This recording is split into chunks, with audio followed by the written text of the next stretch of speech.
Dark Age, Dark Age, Dark Age, Dark Age, Dark Age, fucking Mechwarrior Dark Age.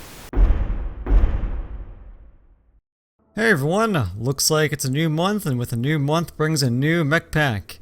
In this case, we're getting the Roughneck from the IS collection. Alright, first things first. The one item here is at the giant elephant in the room, which is the mech itself. If you know anything about lore in the Battletech universe, I will actually admit I'm not one of those people, but this mech is not lore friendly to Mechwarrior. This mech was a homebrew, home-built, home-developed mech by PGI. So we're getting a completely original mech from scratch. What I like about this mech though, is that it reminds me of the game that first got me into Mechwarrior, which is Mechwarrior Dark Age.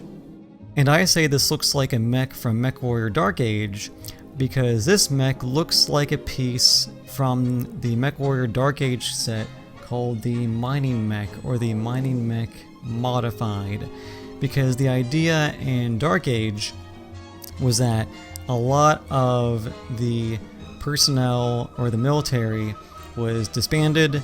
You know, there was a time of peace, and as all things go in a military-esque game, that peace has ended and they need to rebuild the military. So they go ahead and they take, you know, the mechs that were mining mechs or forestry mechs or just the standard personal mechs, and they modify them and they strap weapons onto them, and it's a hodgepodge of just random stuff.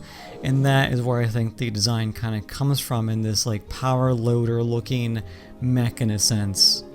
Mechwarrior Dark Age, just to give you some background, was a game developed by WizKids back in 2004, which took some elements of the old school Battletech tabletop game, but turned it on its head and made it into a more simple, easy to play game for newer gamers like myself at that time. So instead of having a, you know, RPG, paper drawing, you know, bubble sheet kind of thing that is in Battletech, instead you were given the WizKids click system, because this game, I want to say, came out right before or almost during the introduction of Hero Clicks, if you guys know that game at all. But anyway, this game had about, like, I think a 5-year lifespan before it died, I think in 2008. And I know it wasn't really well received by the veterans of Battletech, but if you were a newer gamer like me, who couldn't really get into Battletech, this was I think personally, a good way to get into it. And my friends and I played this game a lot, and I still play to this day actually, where a few of my friends and I are turning this old click system game into our own RPG with a background story and campaign. We're just trying to get the rules settled out. If you guys are actually interested in those rules, I can try to, you know, tell you what's happening in that. Just go ahead in the bottom comments and we can talk about that later. But anyway, let's get into the mech. Standard fare with this mech is that you're getting the $20 standard pack, $40 collector's pack as always, 3 standard variants, and the 3 standard variants with the S variant with the C-Bill boost. You know, the mech bays, premium time, of course, is banked on each one there. And you're getting 3 items, the Warhorn, cockpit items, standing and hanging, and of course the badge and title. And of course, as always, there is the hero add-on and the reinforcement pack for your actual money to spend on. And this time again, we're getting the early adopter reward items of a cockpit item, pattern, decals or decals, colors, and game currency.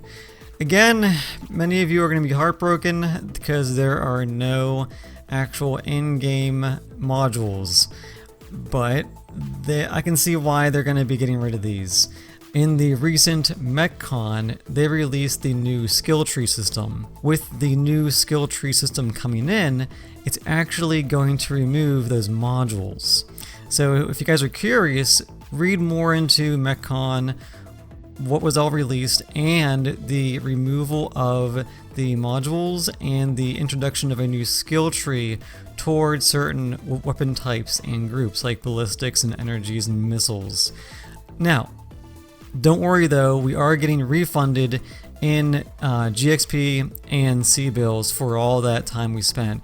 So it's not a huge change, but just be aware of it. That's going to be happening real soon in, I think, the next patch. And the Roughneck is a heavy IS mech of 65 tons.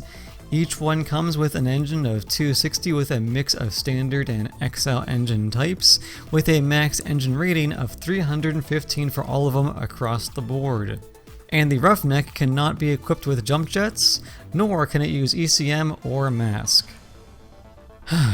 Alright, so now when it comes down to hard points, I'm not going to spend a lot of time on this, kind of like how I did before when I did the other overviews, because the 1A, 1B, and 1C, they're all real similar. I'll kind of break them down for you here. So in the 1A and the 1B, you do have one energy in the head, but the 1C doesn't, but that's alright though, because you're going to see why. So in the 1A, you get one ballistic in the left arm, and then one ballistic in the left arm as well in the 1B. But then again, you get one ballistic as well in the 1C, but they give you a missile hardpoint. That's the difference right there. In the left torso, all the same. 2 missile, 1 AMS for all 3 variants. Then going down, nothing in the center. Then for the right torso, this one's also different. So the right torso is going to be the one that makes or breaks whichever one you're going to use. Because in the 1A, you're getting 2 ballistic, but only 1 ballistic in the 1C. But you do get 1 missile in the 1B in that right torso. Now, on the very other bottom, on the right arm, you're going to get 1 ballistic in the 1A, 2 ballistic in the 1B, but then in the 1C, being the odd one out, 1 ballistic, 1 missile. So, what does that mean for the variants here? Well, I think that the 1A is going to be used mostly as a ballistic brawler with maybe some like short SRMs on the left torso. That's going to be what you're probably going to use the 1A for the most part. And then the 1B, this is going to give you a more even layout of weaponry, because it's going to give you, again, the 1 energy in the head, 1 ballistic in the left arm, 2 ballistic in the right arm. So you're going to have ballistics only in the arms, then 2 missiles in the left, 1 missile on the right torso. So you're going to have missiles directly in the torsos. So, actually, no, I take it back. You might actually see the 1A more, because now I think about it, if your sides get blown off, on your arms at least, and you're going to go ahead and zombie mech this thing, you're going to want, you know, maybe 2 missile and 2 ballistic. So, I take it back actually. Retroact that decision there.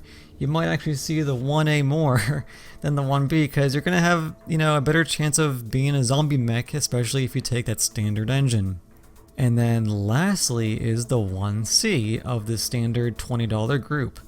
This one's going to give you weapons evenly on both sides for the most part, with both arms giving you a ballistic and the missile hardpoint.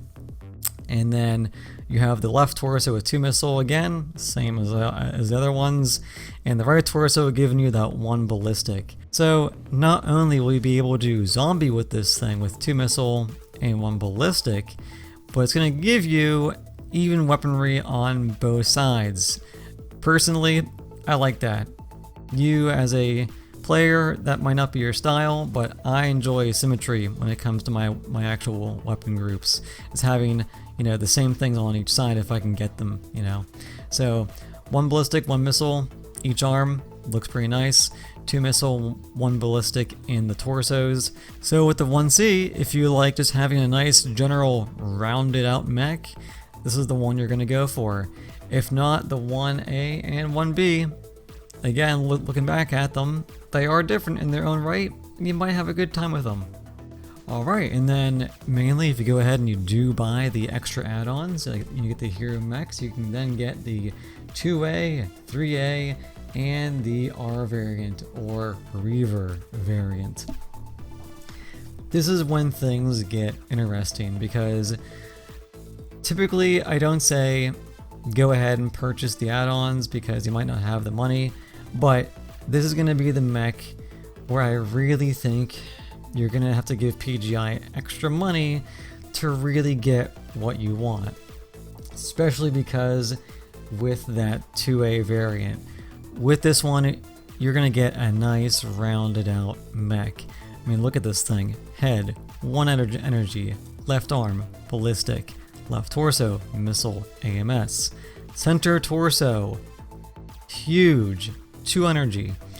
Right torso, 1 ballistic, right arm, 1 ballistic. So they're giving you 1, 2, 3 ballistic.